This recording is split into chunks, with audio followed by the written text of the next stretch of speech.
जय जोहार। छत्तीसगढ़ी प्रमुख प्रादेशिक समाचार के संग मैं रामेश्वरी बघेल।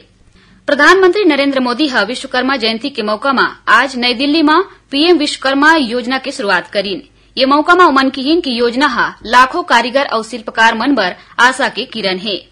प्रधानमंत्री विश्वकर्मा योजना के शुभारंभ के मौका में आज राजधानी रायपुर के पंडित दीनदयाल उपाध्याय ऑडिटोरियम में कार्यक्रम के आयोजन करेगी।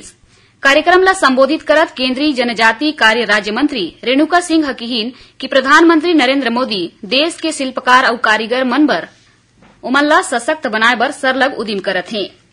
कार्यक्रम में रायपुर सांसद सुनील सोनी हकीहीन कि ये योजना ले न सिर्फ कारीगर मन ला अपन व्यवसाय ला बढ़ा सकी भलुक आने लोगन ला रोजगार दे बर घलो सक्षम होही।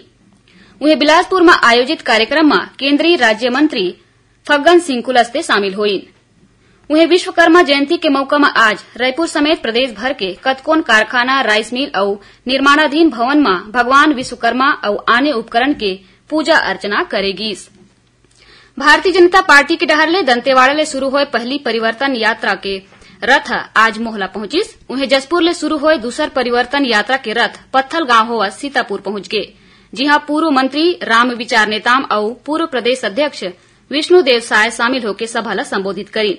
G20 के चौथा फ्रेमवर्क वर्किंग ग्रुप के 2 दिवसीय बैठक काली ले नवा रायपुर में शुरू होही, जेमा 28 देश के डेलीगेट शामिल होही।